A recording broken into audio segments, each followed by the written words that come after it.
Hoy vamos a hablar sobre la clínica en la displasia de cadera. Las principales maniobras que siempre se han hecho para evaluar la cadera en cuanto al recién nacido es la maniobra de Barlow, como estamos viendo actualmente, y la maniobra de Ortolani.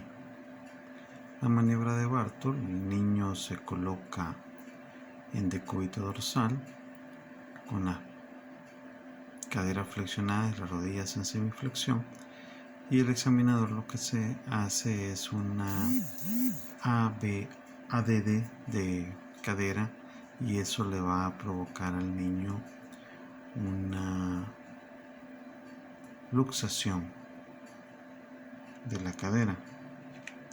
La maniobra de Ortolani es el contrario, y lo que provoca es que la cadera vuelva a su posición normal. Estas maniobras siempre se hacen en el recién nacido. Cuando uno está atendiendo a los niños, el médico está atendiendo a los niños al nomás nacer, se le hacen estas maniobras para descartar una subluxación de cadera, porque esta anormalidad de la cadera puede ser corregida en el recién nacido casi 100%, y el niño no va a tener problemas en su crecimiento posterior. Entonces, una maniobra que es la de Barlow, el niño se coloca en decúbito dorsal, cadera flexionada, rodillas flexionadas, y se realiza una ADD y una presión sobre las caderas para tratar de zafarle la cabeza femoral. Y en la otra maniobra, que es la de Ortolani, es al contrario, se provoca una ABD para que la cadera vuelva a su posición normal. Entonces, sumado la maniobra de Barlow más la maniobra de Ortolani, tienen el 98% de especificidad en cuanto a que la cadera es inestable. Y la sensibilidad pues depende mucho del examinador, si logra realizar bien o no la maniobra. Ahora, esto no sella el diagnóstico de displasia de cadera, pero sí sella el diagnóstico de inestabilidad de cadera. En cuanto al examen físico, esas son las dos maniobras importantes, pero acordémonos de que los pliegues tienen que ser simétricos y los miembros inferiores tienen que medir lo mismo.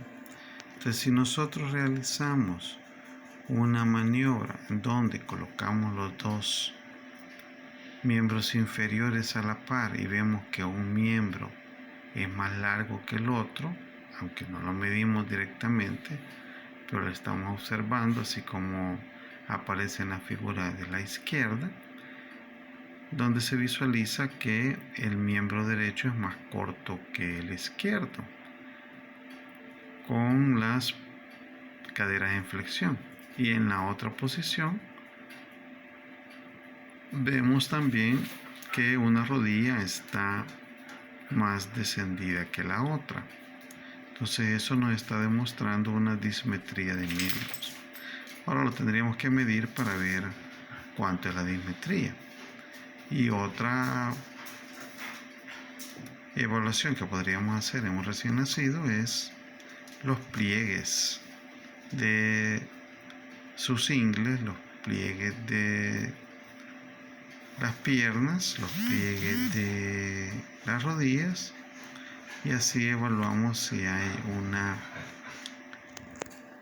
pliegues anormales o asimétricos o no.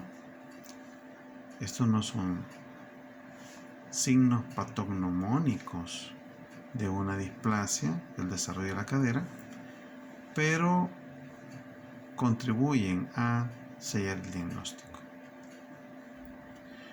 Otro signo que podemos encontrar es la prueba de Galeazzi, donde hay una dismetría.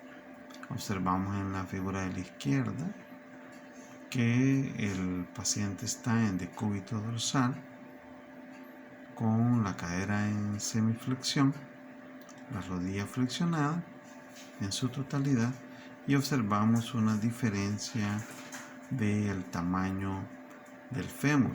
Es una diferencia del tamaño aparente. Lo que pasa es de que, como observamos en la flecha en negro, la cadera se ha luxado y por lo tanto el miembro se vuelve más corto. No quiere decir que el fémur sea en sí más corto, sino que hay un aparente acortamiento femoral porque está fuera de su posición anatómica articular normal. Y en la prueba de la derecha tenemos la prueba de Trendelenburg, que es similar, solo que el paciente está sedente, en pie, y ahí vemos que cuando él apoya en un miembro, entonces hay un descenso de la pelvis porque hay una luxación de la cadera y por lo tanto hay un desbalance pélvico. Es una prueba de Trendelenburg. Otra prueba que podemos encontrar es la simetría de los pliegues glúteos. El paciente está en decúbito ventral y vemos que el pliegue glúteo es más descendido en un lado que en el otro. Acordémonos que es por lo mismo, porque el fémur está luxado, no está en la posición anatómica normal y por lo tanto vemos que la forma incluso del glúteo es diferente del lado izquierdo que del lado derecho. Otras pruebas que podemos hacer son mediciones sencillas en donde el pacientito está en decúbito dorsal. Nosotros tomamos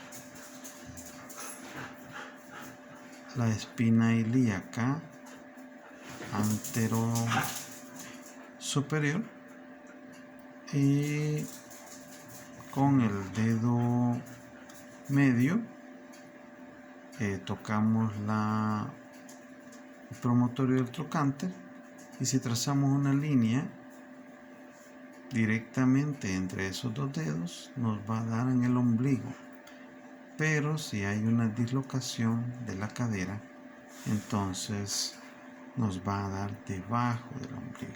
Se llama prueba de Klisyk. Hay una similar que es el signo de Shoemaker, prácticamente es la misma prueba donde la línea pasa en el ombligo, lo normal, y cuando hay una luxación la línea pasa por debajo del ombligo. Ya vimos signos de asimetría de pliegues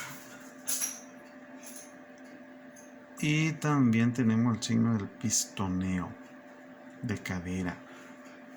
No es un signo directamente de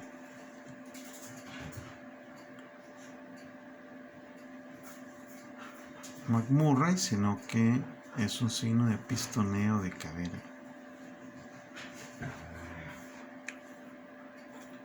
El signo de Trendelenburg, que pasa al lado izquierdo, que ya lo evaluamos anteriormente, por una luxación, hay un descenso de la pelvis del lado normal.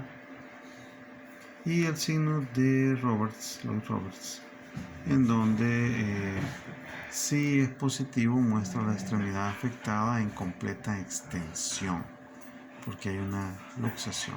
En cambio, la no afecta, está en una semiflexión, precisamente por la dismetría que se provoca. El signo de Ludlow, que es un signo de inestabilidad de cadera también, en donde el paciente está en decúbito dorsal y se pide una extensión de rodilla, y se moviliza en una presión de rodilla y de tobillo con el objetivo de si hay inestabilidad o no de la cadera. Y tenemos diferentes ángulos que se pueden medir, pero esto ya es con rayos X. Solo para que ustedes observen, ahí se tendría que tomar rayos X y en los rayos X aparece la cadera afuera totalmente del acetábulo y así se van midiendo diferentes líneas horizontales, líneas verticales y ángulos para observar si la cadera está en posición adecuada o no. Como les digo, hay diferentes líneas, no nos vamos a detener en esto, pero es para que ustedes sepan. Acordémonos que estos ángulos van cambiando dependiendo de la edad gestacional y dependiendo de la edad del niño en su desarrollo. Aquí tenemos diferentes pruebas que se hacen, test, todos son radiográficos, radiológicos. Y observamos la hipoplasia en la osificación de la cadera femoral, la oblicuidad del techo cotiloideo, del lado izquierdo estamos hablando, y la diastasis externa de la extremidad superior del fémur, está totalmente fuera. Esos tres signos, la hipoplasia del núcleo, como observamos en el lado izquierdo, la oblicuidad del techo, que nos vemos que no hay esa concavidad, y la diastasis externa de la extremidad del fémur, o sea que está totalmente fuera de lugar. Eso se conoce como tríade de Putti, que lo encontramos en un paciente con una displasia de cadera.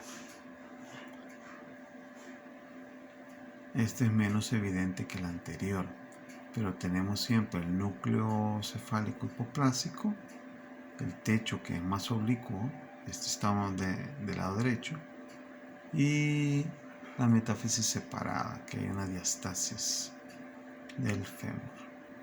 Y así hay diferentes tipos de clasificaciones, pero más que todo a nivel ecográfico.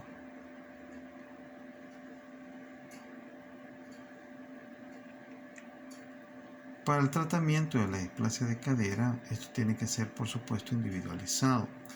Menos de 6 meses se considera que el arnés de Paulet es lo adecuado. De 6 a 18 meses puede haber una reducción quirúrgica cerrada o también el uso del corset, y mayor de 18 meses una reducción quirúrgica abierta. Pero eso depende del paciente, depende del deseo de los padres y también depende del médico.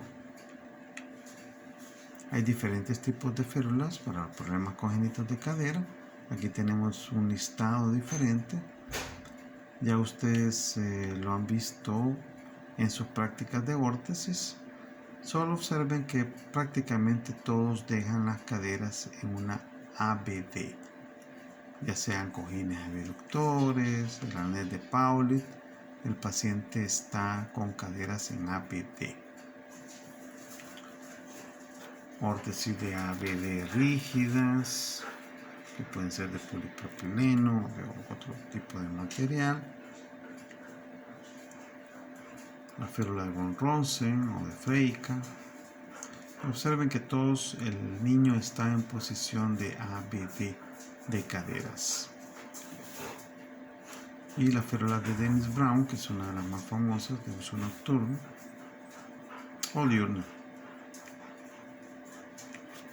Lo importante es colocar al niño en una posición de ABD para que el desarrollo de la cabeza femoral sea el más adecuado posible.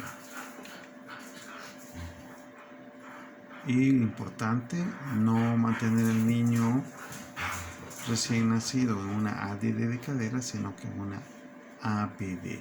Por lo tanto, el uso de pañal doble, como se utilizaba antes, y hoy Pampers, lo que tratan de hacer es precisamente mantener los niños en una ABD de cadera.